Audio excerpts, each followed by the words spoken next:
Welcome to Buckets. My name's Matt Moore. I'm the senior NBA writer for the Action Network, and this is the Action Network's NBA betting podcast brought to you by FanDuel Sportsbook.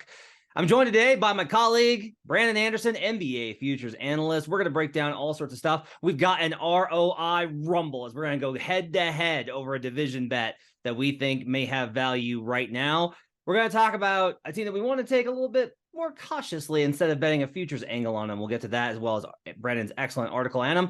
And we're going to try and rack them. We're going to try and put together a parlay on the awards, and we'll also hit you with a long shot of the week. A reminder, everything we talk about today can be found in the award-winning Action Network app. It's the best way for you to track your picks, get up to the second information where the bets and money are coming in on. You can find all of our great content. You can find this podcast in the media center, Green Dot Daily, getting your daily betting agenda set for the day. We've got the daily live, the best bets episodes, Tuesday, Wednesday, Thursday, all sorts of great stuff in there. Check it out. Brandon's killer NFL articles. He picks every game because he's a lunatic, but he does well. His ROI is in terrific. You can track all our picks, including my same game parlays, which are red hot right now. Yeah, those are dangerous bets, but I'm making them work right now. We're not going to talk about that, but with the ROIs working out for me.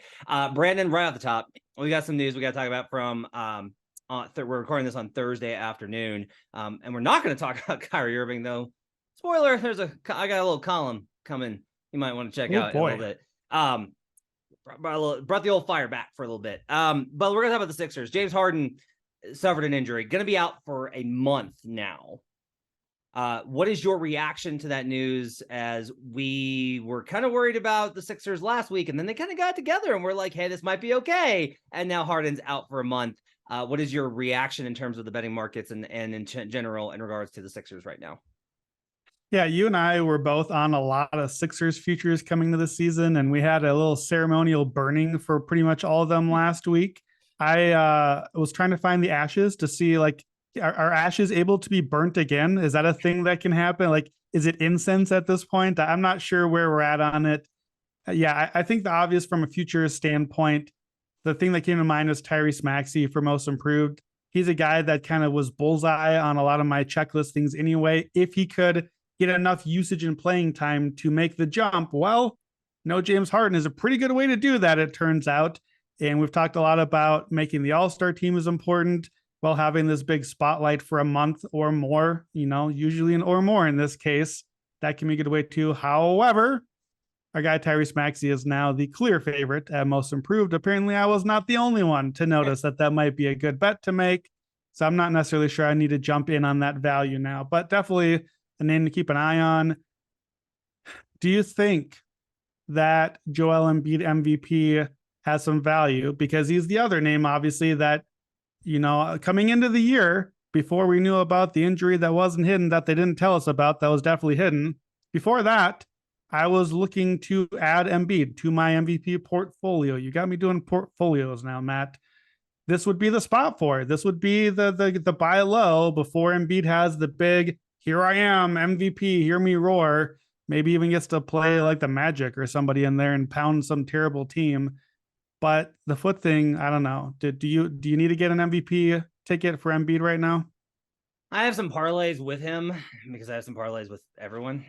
But no, I would ask. So the question I think I would ask is, do we think there's any way that he is a significantly shorter and closer to Giannis and Luka by December in the odds market? And I would say the answer is no. I would say probably those two guys are there. So I think you have some time to see how this goes. I don't think we need to anticipate this. I think we can see, let's wait for Joel to get in shape. Let's start there. Let's wait for him to actually look like the MVP again before we start betting him. The markets are not going to instantly adjust. It's not like Joel's not going to go out there and drop 46 on some bum ass team and immediately jump to plus 200. So I think we have some time. Yeah. Yeah. I would say in between. I think that it will adjust, but I do want to give me 1 or 2 games of Joel. I don't even care who it is. Go punk Charlotte or something. Bring in one of the Zellers. I don't give a rip, but show me that you can be healthy and do it for 1 game at least. Let me not Kawhi Leonard myself, if I may, and just take a shot on the long shot that it turns out, whoops, that was never going to happen. So yeah, I don't want to wait till December because this is the stretch where I don't think he's going to get to a Luka or Giannis number, but I would rather play the longer number and miss out sometimes. But I think you're right. Give us a game or two, Joel. But yeah, not great for Philly. Well, it has been great as both the Cavaliers and the Bucks. And we're going to do a little ROI Rumble. We're going to go head to head in this segment where each of us is going to make the case for a bet. And we're going to start with the Central Division, as the Milwaukee Bucks are minus 290. Going to have to lay some juice on them, but it's a shorter number than you usually get because those Cleveland Cavaliers look awesome after another win on Wednesday night versus the Boston Celtics. Now 2-0 versus the Celtics, have secured at least a split of head-to-head tiebreaker that could wind up mattering. Of course, in order to do that, if they were to split with the Celtics, they would need to win the division, which brings us back here. Implied 74.36% implied for the Bucks at 290 at minus 290 to win the division. The Cavs implied is just 23.81%. I will give you the Bucks case. All right. The Bucks case is this is what they do. Like, this is their identity, is they win this division. They win a ton of regular season games. Folks, I bet the Bucks under based off of, I was like, they do not look good in preseason. Mid's out for an unknown part of time. This is all deeply concerning. They're undefeated. Their numbers when Giannis Antetokounmpo, Drew Holiday, and Brook Lopez play, they win at a 60 win rate the last two seasons.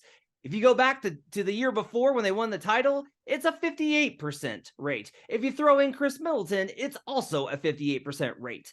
They have the number one defense. They are not great in offense, 25th in offense currently. But guess what? They're missing their best perimeter shot creator in Chris Middleton, who, by the way, is being assigned for a G League rehab stint, probably going to be back in the next couple of weeks. So for me, the Bucks have already gotten off to a great start. They look awesome. Drew Holiday looks awesome. Giannis looks better. I don't know how, Brandon, but Giannis looks better. Brook Lopez is looking like a defensive player of the year candidate.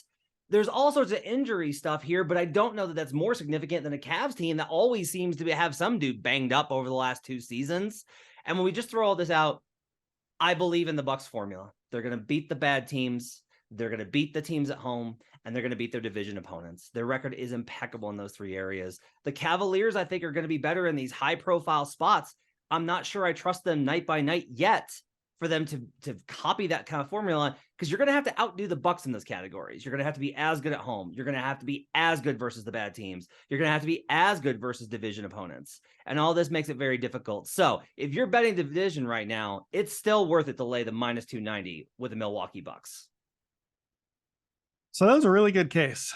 I kind of just want to bet the Bucks and not make the other case right now, which is not a thing I would normally say on this podcast to you, Matt Moore. But I'm going to make the case for the Cleveland Cavaliers, because the problem is, I think even you would agree, if the Cavs were in literally any other division in the NBA, I think we would both just be like, yes, Cavs division, go bet the Cavs. Yes, 100%. The problem is the one team I don't want to necessarily bet them against is in their division. But Cleveland Cavaliers, 6-1 right now. They should be perfect. They should be 7-0 like the Bucks, but they let that Raptors opener get away.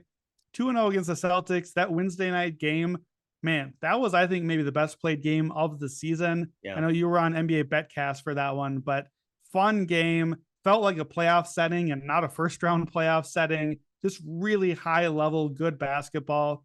I love that the Cavs are 6-1, even though Darius Garland has barely played yet. You've got the Chris Middleton case for the Bucks. I've got the Garland case for the Cavs. So number 2 defense already for Cleveland. That's what we expected. Mobley and Allen are great. Donovan Mitchell engaging in defense this year, actually doing some of the stuff that he was supposed to be doing coming out of college from Louisville as a prospect. And then our guy, Dean Wade, who I was just begging to leave the league forever, so I don't have to keep hearing D Wade or Dean Wade and which guy is playing out here.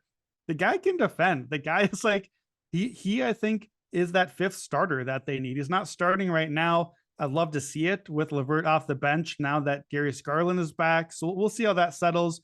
But number 6 offense so far, despite only 56 minutes with Darius Garland. That is exciting to me.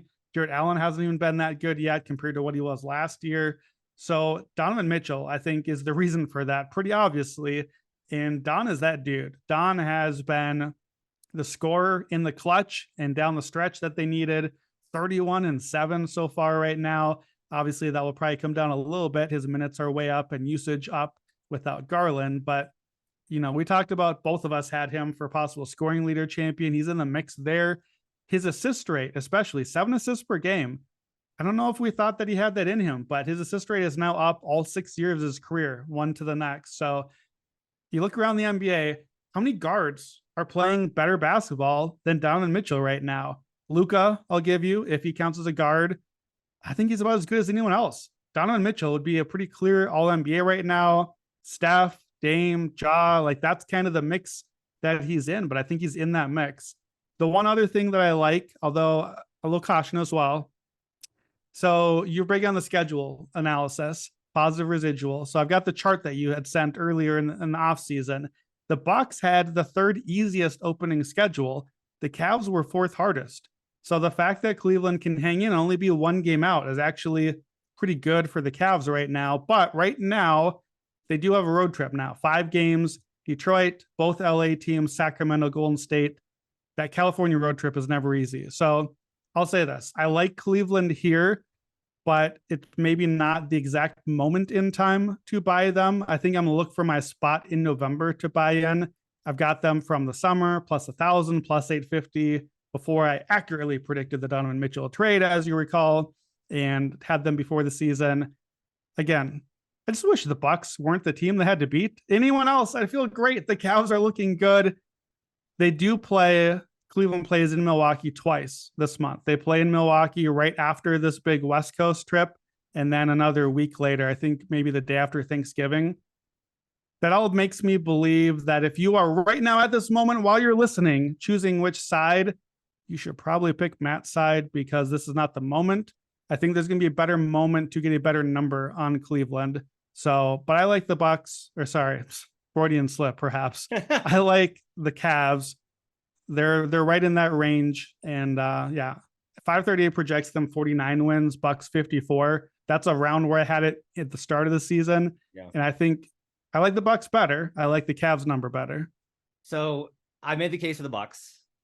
I think they're going to win it. Here's what I actually said. I may seriously do this, Brandon. I think I'm going to bet the Cavs, because I think that there will be a point where the Cavs are favored to win the division, and then I'm going to hit the Bucks bigger. I think I'm going to bet this both ways, because we know it's going to be one of those two. Do you remember last season when Cavs and Bulls were leading for most of the season? And we were like, well, I just don't know if Bucks are going to get healthy. And the books were just like, no, the Bucks are going to win the division. And we were like, oh, look at all this plus money. And the books were like, I'll take it. The Bucks are going to win the division. Yeah. And then the Bucks won the division. Yeah. So I think I'm going to look at that. Yeah, I think that's the thing. Like you look at the Bucks' upcoming schedule: Minnesota, OKC, Atlanta, OKC again, Spurs. Like they're going to keep on winning right now. And the Cavs, it's a young team. They're going to have to adjust now on the road, bringing Garland back in. I think you want to wait for the spot, because 320. Like, I think we're going to see a 500 somewhere this month, because they're going to lose in Milwaukee, one of those games, maybe both of them. Maybe they lose a West Coast road trip game. They're going to have a spot here. So I think you want to get a Cavs position here, but I think you're right. I don't know if they'll necessarily be favored just because the Bucks are so good, but I think that you're going to be able to play both sides of this and set up pretty well. And RIP to my Chicago Bulls, who are not in this conversation. They're pretty good, though. I think the Bulls we will talk about them. They're pretty good, but they're not in these two teams. They're not in this tier. One more final note in this, I will say. Second Spectrum has a number called QSP, which is it's qualified shot profile. So based off of not just the location and how tight the contest is, but the shooter themselves, of how they've shot in their careers, what's the expected percentage? The Cavaliers rank 20th in that category. Donovan Mitchell is currently on pace for the highest heavily contested 3-point percentage in the era that Second Spectrum has tracking for. He has been absurd in shot making. Now, this matters. This helps the win total, right? Because you're getting this bump, and that's part of the context of the season. Sustainability is the question. But hey, maybe we'll look back and this just is going to be one of the, I'll tell you what, if they keep playing like this, the next conversation you and I are going to have is about Donovan Mitchell MVP. But that's a discussion. Different day. Let's go. Speaking of the day, let's talk about day by day. The segment is, I want to start doing these segments where we talk about a team that we don't want to do a future on, but we think that there's value in them over the long course of the season, not just from a specific spot or what the number is.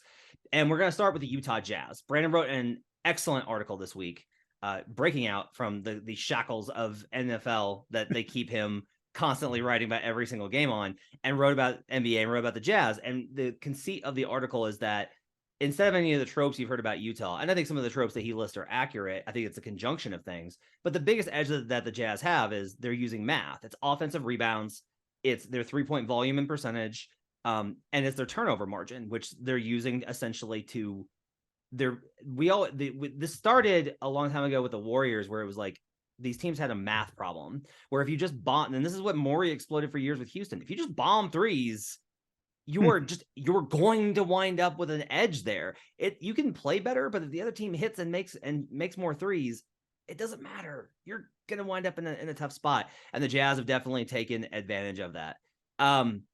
So Brandon, we sit here and the Jazz, they cover versus the Mavericks, which I know you were like, damn it, because you had them as a team you didn't want to bet them against, and they covered. I think this says more about where Dallas is at. Like, I was on Utah in that game, and I was also on Utah money line, which didn't hit. But look, Utah is 6-3. Okay. They've been excellent. They're undefeated at home. They're in a good spot here. Before we talk about the angles to bet them in the season in your article, is there any play that you can think of from a future standpoint, or what makes this team the team that we want to bet night by night and not look at a futures position? Yeah. So you had a future on them last week on our podcast. You had Lauri Markkanen for most improved player. And since then, the odds have moved in your favor. Until the Sixers news we discussed, Lauri was the favorite at FanDuel this morning. So I think that's one thing. My reason I couldn't get there on Lauri, a couple of reasons, but the biggest is that I didn't see the Jazz as a playoff team. We talked about that last week. Yeah. Could they get to the playoffs? So I think that's the question here is, can the Jazz be, well, let's start with, can the Jazz be a postseason team? Can they get a top 10 seed and get to a play-in spot? Because, look, I'm a big March Madness guy. I think I am probably not covering March Madness. We'll take a break every now and then. However, one game setting, the thing you want in one game setting, if you're the team that's the underdog in talent, and the Jazz are the underdog by talent, you want variance. You want 3-point volume. You want possessions. You want math. You need things that can get advantages over the more talented teams, whether that's the Mavs or Grizzlies or Clippers or whoever that is. The Jazz are going to be the worst team probably on the road in that setting, but when you're bombing 40 and 53s a game, you're going to have a shot in the game. You're dangerous. And we'll talk about the day-to-day stuff, but you have a chance. So if you look at the numbers, they're 6-3 now. The schedule in November, I think, is very winnable. We're going to talk about which teams I like them against. There's a bunch in November. So I think that this Utah thing, if it does fade, it's not yet. It's not coming yet. There's a bunch of other spots here that's going to feel good about. I don't mind looking at Utah maybe as a playoff team. If you like the roster, I don't love it, but if you like it, if you like the team, if you like the math problems, 538 has them at 68% to make the playoffs. That's the playoff proper. That is to escape the play-in and make the actual playoffs. 68%. It's higher than the Clippers right now. It's higher than the Timberwolves right now. So I think that if I don't think we can reasonably expect a top 6 seed. I don't think that's really a thing we can say is in play for the Jazz yet. Is a 7 to 10 seed play-in spot in play now? I think with the way that so many teams are struggling and with the math in their favor, I think it's in play at least. And do you have a number? Do you have the number for what the Jazz are at to make the playoffs right now? I've got to make the play-in right now at one book is plus 170. Okay. Not, in my opinion, necessarily. Yeah, I'm not sure if I want that. I think if I want to do the Jazz thing, I think I just want to go in. So do we have a to make the playoffs? But you're going to have to hedge with a pretty heavy favorite then, because if they're in the play, right, that's the problem. You're going to be you're on the wrong side of the number. Plus 425. Okay. So plus 425, we're looking at something, I think that's around 18% implied. So 538.com would tell you should bet that because we're at 68% there. That is a clear margin in your favor. What do you think? Jazz playoffs, is this a thing? And is there a future for you that you would take here? Not yet. Not yet. I want to wait. They could be a mirror team, right? Like they could just wake up one day and be like, oh, wait, Jordan Clarkson's playing like a lot of minutes for us. And so that could be a problem. Like that was one of the issues that they had the other night. One thing I will tell you, their win total is already up to 31.5. I just don't know if I'm sorry. I just don't know if this team I don't know how the front office can get the roster to a place where it can tank that hard. I don't. Like you could trade Conley. Does that get them out of it? Maybe not. Like so many guys, they have to get rid of so many guys. Is there anybody on the roster that you're like, okay, I may have been wrong about him? Is there anybody on the roster that's swung you yet? You don't like Lowry has won me over. It's not like I'm like, oh man, I'll tell you what, that Jordan Clarkson. No, like, and Colin Sexton's honestly been worse than I thought he would be. But like, the whole thing to me feels pretty good. Yeah, Lowry has definitely been playing pretty well. I don't know that I thought Lowry could put up these numbers night in, night out on the team, but even too, like digging into the 3-point volume. When you have like Mike Conley, Jordan Clarkson, Colin Sexton, and Taylor Horton-Tucker all shooting career high 3-point attempt rate, Mike Conley has played a few games in his career. Jordan Clarkson has taken some shots in his career. Yeah. When those guys are hitting career high 3-point attempt rate, like there's something real that's happening there. And it's the math thing again. So yeah, I feel like, is there something altering about my perception of these players in the landscape of the league? Not necessarily, but it's a reminder that players aren't players in a vacuum. It's not a one-on-one game. You've got Will Hardy, the coach, and you've got a system, and you have a system elevating these guys. You've got 4-out, 5-out offense all the time. These players in this system, it's working. And, you brought up the tanking thing. It's easy to sit here, and I'm guilty of this, and you've called me out on it, but I think the Jazz should be tanking. I think the Jazz should lose. Who cares? They're not going to, even if they make the playoffs, they're not a threat. They're not going to do anything this year. Lose games, get Victor, like get your ping pong balls. Well, that's a decision that the front office can make. They can trade guys away. They can tell Coach Will to maybe shoot a few less threes, perhaps. But that's not a decision Will Hardy and the guys are going to make. They're going to go out and try to win every night because they're professional athletes, and that's how this thing goes. Yeah. So for right now, while the roster is what it is, that's why we're in day-to-day here, because I think day-to-day, this is a team you want to keep looking for some value on. Okay, so what are the teams that we're betting them night to night? And my answer for that has been every team night to night. But what are the teams specifically that you want to try and bet them against based off of the profile? So from my article, I tried to look. You mentioned 3-point volume, both for and limiting opponents on 3-point volume has been a big strength of theirs. They're taking almost 11 3-pointers per game more than opponents. So on makes, they're about a 15-point head start on 3-pointers. So I want to see who's on the other end of that spectrum, who is not taking threes or giving up too many threes, who is not defensive rebounding well, and who is turning over a lot. Those are the teams that are going to feed into the Jazz math problem. So 7 teams that made my list for here's who I want to bet on when it's Utah against them. The Timberwolves, the Grizzlies, and the Pelicans. And that was not hindsight 2020, but you may recall Utah's played those teams 4 times, and they're 4-0 against the spread and 4-0 straight up.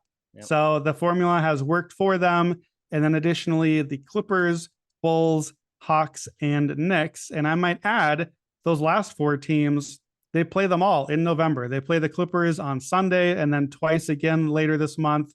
And they do a Eastern Conference trip with the Knicks, Bulls, and Hawks. So those are all teams I think that I want to bet on Utah when they're playing them, because that math thing that I'm focusing on, because I can't not focus on the math, those are the games where it'll be really amplified. It's shocking me the Clippers are this low on 3-point attempts. Yeah. That's surprising to me. Like, what is going on with the Clippers?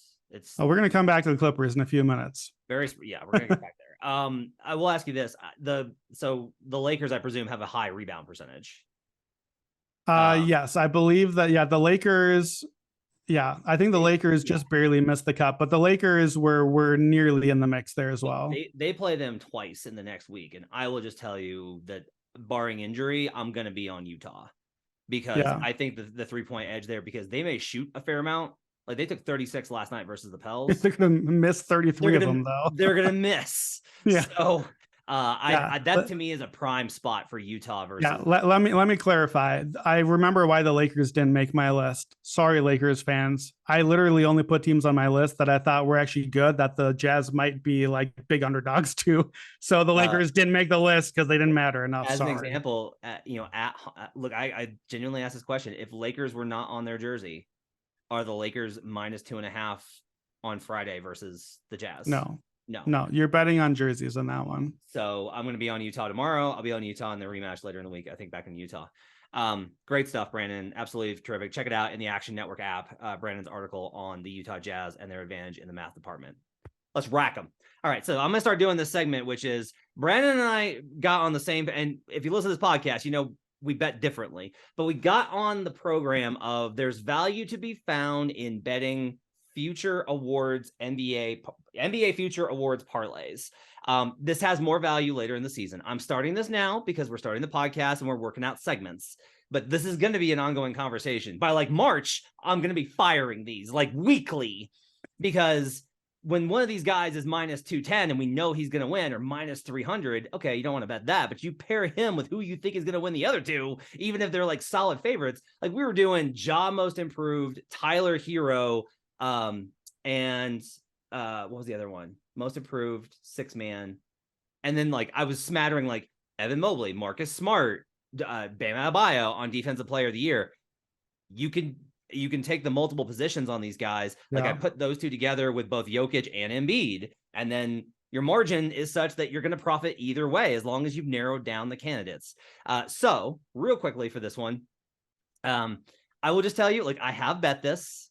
Okay. I have bet. It's tiny. It's a tiny. Wait. Before you get to your pick, let me just jump in on the segment, because we talked about this offline a little bit. So here are my rules for the segment. It's just for me. We each have our own rules. So by the way, too, our sponsor here on the podcast is FanDuel.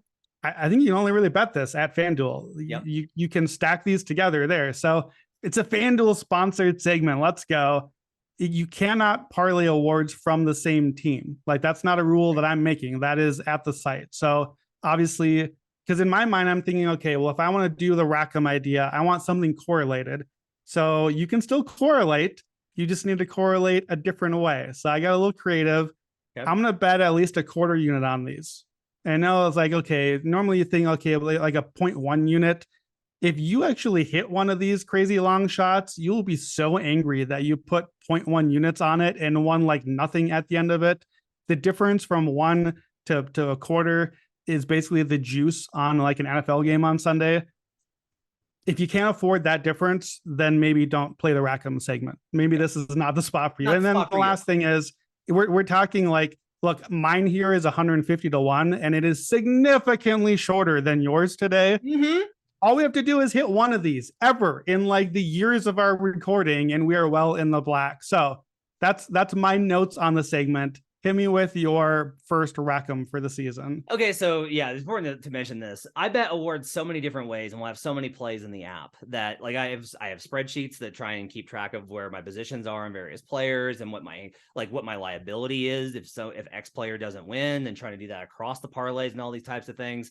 This one's ridiculous. Like it's ridiculous because we're early in the season. Like that's what I would tell you is like, it's early in the season. I'm going off of what I've seen in the season so far, which is 3 weeks old. Like everyone kind of says like, it's too early. These games do matter. And especially I think in MVP, it winds up being important. Jason Tatum and Luka Doncic were effectively barred from the MVP conversation for how the first 2 months of the season went last year. Like, think about that. I think it was valid. Like that's important to me is I'm like, no, you got to play from the start of the year to the end of the year. It doesn't matter how you just did in February and March. So Luka Doncic, I still think is the best value on the board because he's now slightly longer than Giannis Antetokounmpo. Luka's numbers are exactly what I said they would be. Absurd. They are stupid. He's leading in usage. He's leading in points. He's top 5 in assists. He's averaging, I don't have the number in front of me, but a ton of rebounds. He's got the ball in his hands every single second of every single game. It's amazing. It's exactly what I wanted. And the Mavericks are going to win enough games to where I think he's going to force himself in the conversation. I think Giannis could be an infinitely better player and win way more games. And everyone's going to be like, yeah, but Luka's a badass. Because that's how that goes. Paolo Banchero, we were on him from day one. Day one, hour one. Brandon and I've been hitting this. We talked about it at Summer League. We talked about it in the ROI and the Rookie of the Year preview pod, how to bet that one. We've talked about it in preseason futures. We've been on Banchero. He's now a minus number. I've been saying that he was going to be. He's now a heavy minus number. Throw him in there as well. DPOY, look, this one is the one that, honestly, if you're going to leave one out, it's DPOY. We found this like last year, right? Draymond was going to win, gets hurt. Bam was going to win. No. Marcus Smart has three very influential media people say nice things about him, and he wins. Okay. My number one pick right now for DPOY, the best bet is Marcus Smart, but I do not have him in here. I have Giannis, number one defense, dominant player, going to be in the MVP conversation. Like their defense, he's been incredible because he doesn't have to play center anymore. He was bad in center coverage last year. I did the work on that for his MVP case. At power forward, though, there are not five better defenders in the last 20 years of the NBA. And then most improved, I love Shea right now. I've already got my maxi position. Love Shea. Love it. I think there's a chance Shea makes an all-star run. Even if the Thunder wind up tanking, like I could still see Shea getting into this conversation. He's been that freaking good. I'll tell you this, if Shea's going to be this good, it's going to be hard for the Thunder to miss the playoffs or miss the race for the playoffs, which that at least gets him somewhere in between the guys we said have won that were outliers and what we've talked about as the model, which is all-star on a playoff team. Like if there's a middle ground there, Shea's firmly in the middle of it. So Luka, Paolo, Giannis DPOY, and Shea. It's over 36,000 to 1.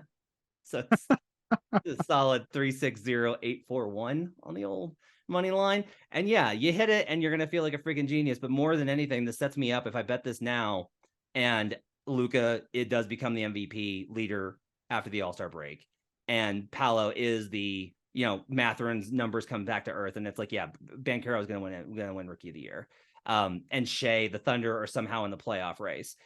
I can start taking these three guys and then add in whoever the DPOY flavor of the month is and still come out way ahead. So that's my ridiculous Rackham for this week.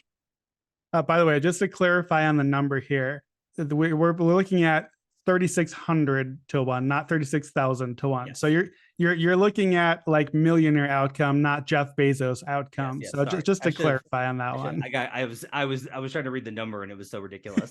Well, it's a very large number. So you're forgiven, especially when you got to like subtract the zeros off the end. And, it makes me feel better that it's not so ridiculous. There we go. So mine is not quite as long as yours, but that's all right. I'm going with two guys here. And like I said, I'm trying to look for a correlated angle here, but we can't pick teammates. So here's the angle that I'm looking at is basically, you know how I bet these awards. I've got my model for each award. I'm looking at the history and what does history tell us? I got my checklist and my models usually don't necessarily tell me who the winner is. What they're helpful at, especially, is telling me who the winners are not and eliminating some guys because they're not the right age or the stat profile doesn't fit or they're not winning enough games or whatever the thing is for that award. Of course, there are outliers. And more recently, we're getting like Tom Thibodeau Coach of the Year is the outlier, or we're getting Russell Westbrook when he won MVP was an outlier. And there are more and more recently. So that brings me to my Rackham. I have a name for it. See if you can figure out what the theme is from the name. It's called The Brandon's Historic Models Are Outdated. Everything is Stupid. Ooh, pretty stats. TikTok Generation Parlay. It's two guys. It's Luka Doncic to win MVP. It's Zion Williamson to win Most Improved. So you made the case for Luka. Luka does not fit my model. He's too young based on where we normally see guys win the award. And I don't think he's going to win enough. We want a top 2 seed. I don't see that. But the pretty stats are really pretty. 36, 9, and 9 is ridiculous. And it's very, very good. Even the pretty advanced stats are really pretty this year. It's basically him and Giannis and then everyone else after that. So if you're ahead of guys like Jokic and the rest of the crowd, you are doing quite well there. The numbers are going to be there. I don't see it with the rest of the profile, but maybe that's changing. So it's good to doubt your own methods sometimes and trust that there could be new ways of looking at it. And then Zion, most improved. Zion's not going to be the most improved. Zion was awesome the last time that we saw him. He's not improved. Playing instead of not playing is not improved. That's not what that means. But I might be wrong. So this is the what if I'm wrong about what these awards are supposed to mean, because that's been happening lately on some of these awards. Zion historically should need to average like 40 points a game this year to win the award. That's how the points per game increase has gone. He's already an all-star. That's a red flag from my list. He was literally the number one pick and a generational talent. You should not be the most improved player when you are like a top 10 asset healthy in the NBA. But I don't get to decide who should win. So maybe Luka and Zion win. And just to show you how ridiculous some of these parlays are, I had an idea just while you were talking, which was, you know what? If Tyrese Maxey's odds got much shorter while we were recording this for most improved, maybe Zion's got longer. And they did. He was 30-1 when we were going to record. He's 42-1 now. So here's what happens. Luka plus 390, Zion plus 420. I told you I was 150-1. Now I'm up to 210-1. So give me those odds. Quarter unit at 210-1 gives me a plus 52 unit outcome. Zion, Luka ticket. I'm not going to say the TikTok generation name again, but that's it. That's my Rackham. If you're listening to this and you're like, this is absurd and stupid, I can't disagree with you. I am introducing this segment. Now, I bet this because I'm an idiot. Well, I'm going to put it in the app. I'm putting it in there. Let's get the bet in. It's a quarter unit. We'll get it back this weekend on an NFL game. Let's win some money. If you're betting awards and you want to bet like 4 times a year, do not do this. Do not do this. Now, we'll probably have a play for you later in March where we're like, no, you should actually bet this. That like this is going to happen. But right now, too far out. This is just for a conversational standpoint. We're going to wrap it up with our long shot of the week, as if those numbers weren't ridiculous enough. We're going to do our long shot of the week before we get out of here. Mine's pretty easy. It's just a Warriors-Bucks finals matchup at FanDuel plus 1362. It's pretty easy here. Look, the Warriors aren't necessarily taking a hit in the title odds. The Bucks aren't getting thrown off the scent by how they're looking. I don't care how Golden State looks. I don't. They're going to be fine come playoff time. I don't care how bad Wiseman is. If he's that bad, he's not going to be in the rotation. I'm not worried about it. The Warriors are going to be fine. I do not have to worry about what they look like game to game. We will kvetch about it and we will worry and they'll be like, well, yeah. And like our former colleague Raheem is going to be like, I don't know. I think the Warriors are cooked. And that's going to be a thing. And Brandon and I are going to be like, they have Steph and Draymond. They're fine. The Bucks, it's entirely possible the Bucks really just do steamroll everybody in the East. And it's like, Matt, 6 games in. I understand. It's just like, this is what this team should have been the last 2 years. And between COVID and injuries, there's just been a lot of nonsense. So I'm not ruling it out. So I'm going to go ahead and with them getting off to this kind of start, I want to be ahead of it. I'll take 1362 for my long shot of the week. That's Bucks to win the Eastern Conference, Warriors to win the Western Conference finals matchup. Bucks Warriors, which would, by the way, just be a beautiful, glorious series to watch. Man, we need that like generationally. We need to see. You know, remember what was the final that we never got? Kobe LeBron. Is that the final that we always wanted and never got there? Like we need the Steph, Giannis, just totally different styles of play. We need that finals. That would be great. So I'm rooting for your bet. What's your long shot of the week? Okay, so I've got a rant to go on here that goes with mine because we have been talking about, okay, who are the bad team? Like the teams that we thought were good that are looking pretty bad. There are a bunch of them. It feels like there's like 10 out of the 30 teams that we thought were going to be good that are actually not good right now. So I'm fading one. I'm fading one from Los Angeles, and it's not the Lakers. I'm taking the Clippers plus 950 to miss the playoffs. So getting ready for this segment, I pull up the stats. I'm just scrolling through, okay, what things jump out? And again, we're only like 7-8 games in.